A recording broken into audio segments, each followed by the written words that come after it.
Assalamualaikum warahmatullahi wabarakatuh. Kembali lagi bersama saya Firman Ramdhani di channel Mind and Brain Indonesia. Dan pada kesempatan kali ini saya akan membahas mengenai peringatan World Mental Health Day atau Hari Kesehatan Mental Dunia yang jatuh setiap tanggal 10 Oktober. Dan pada tahun ini, tema yang diangkat oleh World Federation for Mental Health adalah Greater Investment, Greater Access. Kurang lebih garis besarnya begini, semakin besar investasi, semakin besar pula akses yang terbuka terhadap fasilitas kesehatan mental. Ya kurang lebih gitulah. Dan mereka mengangkat tema ini karena memang data yang luar biasa besar mengenai kesehatan mental. Nggak banyak yang tergerak untuk terlibat di dalamnya. Dari WHO sendiri itu hampir mendekati 1 miliar atau 1 billion masyarakat dunia itu punya masalah di mentalnya.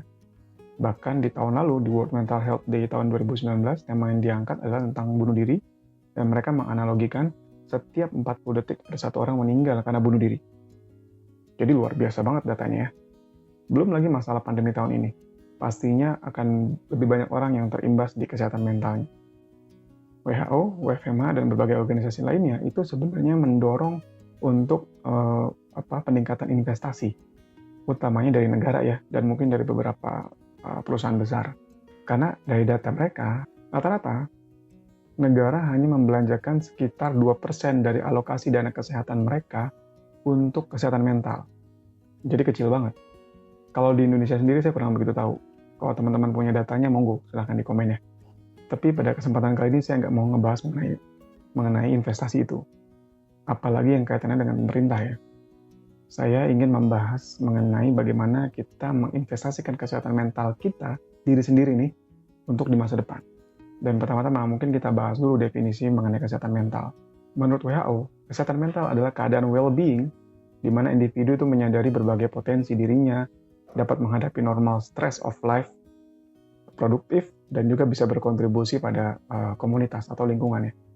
Dan dari website WHO, mereka juga menambahkan kesehatan mental itu bukan sekedar tidak adanya atau absennya gangguan psikologis atau gangguan mental ya, tapi lebih kepada kemampuan individu untuk bisa berpikir, belajar, dan memahami emosi diri.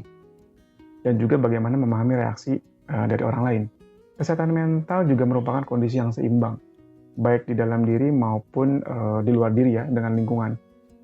Dan berbagai faktor terlibat dalam keseimbangan tersebut. Misalnya fisik, psikologis, sosial, kultural, spiritual, dan berbagai faktor lainnya. Lalu bagaimana kita bisa mencapai kondisi ideal tersebut? Seenggaknya saya mencoba merangkum dari berbagai sumber ya. Paling nggak ada dua nih yang perlu kita lakukan. Yang pertama adalah kita melatih keterampilan psikologis kita. Yang kedua adalah kita mengatur pola hidup kita. Yang pertama, melatih keterampilan psikologis. Ya, karena memang nggak ada pelajaran yang di sekolah. Dan kita belajar ini mostly dari pengalaman hidup kita. Yang bisa jadi banyak trial errornya, mungkin banyak errornya kali ya. Keterampilan psikologis yang saya maksud ini sebenarnya luas banget. Tapi intinya bagaimana kita punya keterampilan untuk bisa menghadapi situasi stres dalam hidup kita. Yang notabene kita nggak bisa hindari. Ada beberapa yang mungkin kita bisa pelajari. Misalnya ya stress management itu sendiri. Bagaimana kita mengelola emosi, bagaimana kita mengelola konflik dengan pasangan, dengan orang lain ya. Bagaimana misalnya kalau sudah jadi orang tua, bagaimana kita belajar pola asuh yang baik, atau kalau misalnya masih di sekolah, kita belajar caranya belajar. Kalau di kantor gitu, misalnya belajar produktivitas supaya tetap bisa produktif gitu ya. Dan banyak yang lainnya, problem solving, critical thinking, itu sebenarnya part of melatih keterampilan psikologis kita yang nantinya bisa kita pakai untuk menghadapi situasi stres atau situasi yang penuh tekanan di masa depan kita nanti. Latihannya dari mana? Latihannya bisa dari workshop, webinar, dari Mind and Brain, atau mungkin teman-teman bisa datang langsung ke profesional, misalnya belajar langsung sama psikolognya gitu ya. Yang kedua, yaitu bagaimana kita mengatur pola hidup kita. Ingat, everything that psychological is biological. Artinya berbagai mood kita, emosi kita, perilaku kita, bahkan sampai gangguan mental itu sendiri itu dipengaruhi oleh keseimbangan zat kimia di tubuh kita. Zat kimia itu apa aja? Ya kurang lebih neurotransmitter yang ada di otak, hormonal yang ada di kelenjar endokrin kita, dan lainnya lah, banyak lah pokoknya. So, ada beberapa hal yang bisa kita usahakan untuk paling nggak bisa menjaga keseimbangan chemical tersebut. Yang pertama adalah menjaga pola makan dan mengatur apa yang kita makan. Gitu. Misalnya saja serotonin atau neurotransmitter yang ada di otak yang sangat berpengaruh dengan mood itu diproduksi sekitar 80% lebih malah di pencernaan kita. Bayangkan jika kita sering makan makanan yang nggak sehat, misalnya makanan junk food, processed food gitu ya, goreng-gorengan, tepung-tepungan, yang banyak gulanya, pengawet-pengawet atau zat kimia bahaya lainnya, dan kita nggak pernah makan makanan yang sehat, yang berserat, sayur, buah, atau protein yang seimbang dan seterusnya, itu bisa mempengaruhi keseimbangan flora atau bakteri di dalam pencernaan kita, yang nantinya akan mempengaruhi produksi serotonin tadi. Atau kita pernah nulis tuh panjang lebar di blog kita, di website kita di www.mindandbrain.id. Bisa ditengok tuh. Kita bahas bahwa pola makan itu juga dipengaruhi oleh stres. Ketika kita stres, kita cenderung lebih tertarik dengan makanan-makanan yang nggak sehat. Dan ketika kita makan yang nggak sehat, justru membuat kita makin sulit untuk memproduksi tadi mood yang enak, mood yang happy. Apalagi pikiran kita belum terlatih. Gitu. Makanya itu kayak siklus tuh. Kayak lingkaran setan. Gitu lagi. Nah, nanti saya taruh linknya di deskripsi, teman-teman bisa langsung baca. Yang kedua adalah tidur. Tidur itu bisa dijadikan juga patokan kesehatan mental seseorang sebenarnya.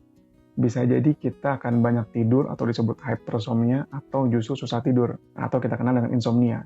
Ketika kita sedang overwhelmed, tenggelam dalam stres kita, dalam tekanan hidup kita. Dan juga memang sebaliknya, tidur yang tidak berkualitas itu akan menggerogoti kesehatan mental kita secara perlahan. Singkatnya, ketika kita tidur, otak kita itu melakukan kegiatan bersih-bersih. Dia membersihkan sisa-sisa metabolisme. Dan ketika kita tidur, itu terjadi yang disebut konsolidasi memori. Yang erat kaitannya dengan belajar hal yang baru, kemampuan belajar hal yang baru. Termasuk juga kemampuan kognitif lainnya.